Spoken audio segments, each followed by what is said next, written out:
Hi everyone, it's time for the update of day 3 of the Symposium on Violin Studies at Juilliard.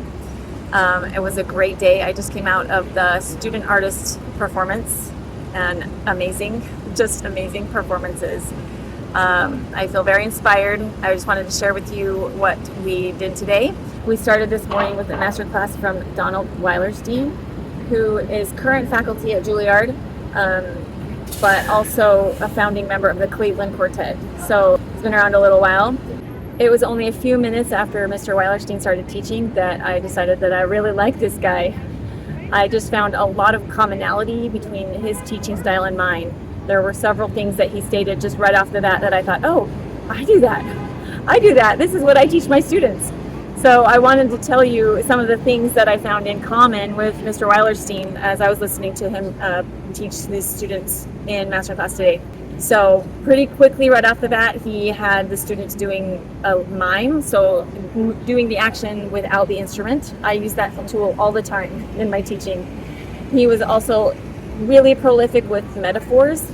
The metaphor that he used for the natural flow of the bow arm was swimming. So he asked the student, do you swim? Another thing that he said that struck me as being very similar to some of the things that I tell my students was the concept of the multi-dimensional string. So you can play on the lower side of the string or the higher side of the string. Like if I'm trying to play on D string, I could choose to play on the side of the string that is closer to G or the side of the string that is closer to A.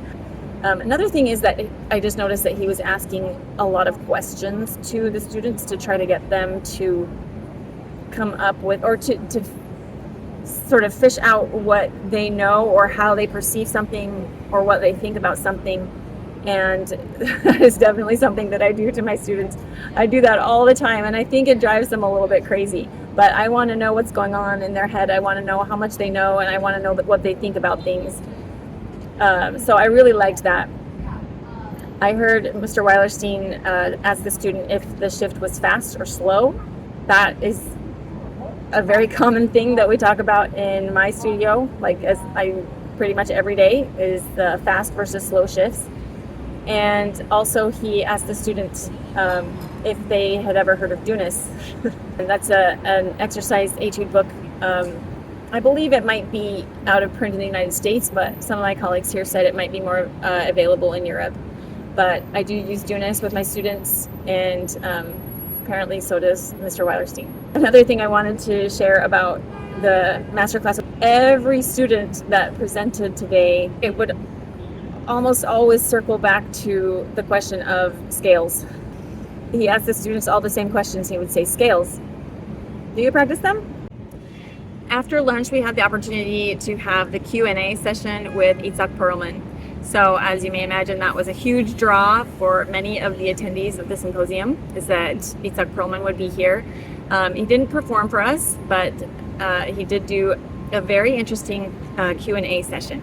So I want to just tell you some of the things that stood out to me that were mentioned in the Q&A session with Perlman today. The first thing that struck me from the session with Itzhak Perlman was he said that students are like fine wine, and he was talking about this in the context of students that have normal age-appropriate talent. And I really appreciated that he sort of brought this up and pointed it out, because I think it's really easy, in a situation like this, to fixate so much on prodigious talent that it can sometimes feel like it's not worth it if we don't have prodigious talent. But I don't think Mr. Perlman agrees with that. And he said that when you have a student with just age-appropriate talent,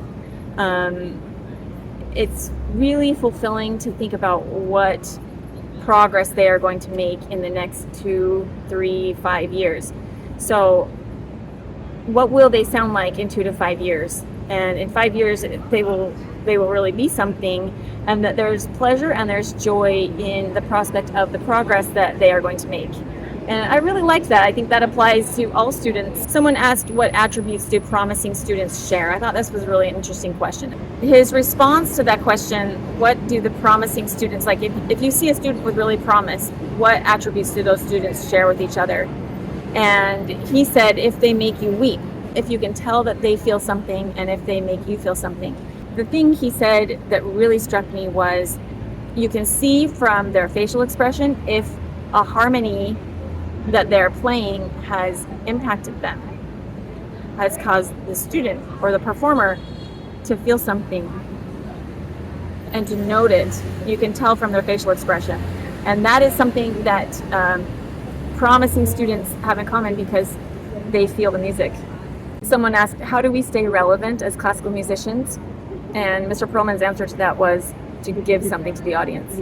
So offer what you have to offer to the audience. Don't play defensively, but bring something to share, and that will help us all to keep classical music relevant. Finally, he shared a story about his interactions with Heifetz. People were asking about, how much interaction he had had with Heifetz, and he told a story about how he had asked Heifetz to listen to a violin that he was trying out, or it might have been a new violin, and Heifetz had said, maybe I will, maybe I won't, sort of thing. But then he did end up trying it, and he came back and told Perlman, it's a nice violin, but it's the violinist who plays it that makes the sound. He said that was sort of a hidden compliment that he received from Heifetz, and that he enjoyed that. So that's the summary of the Q&A session with Itzhak Perlman today. And tomorrow we have more master classes and more pedagogy classes. So I will see you then.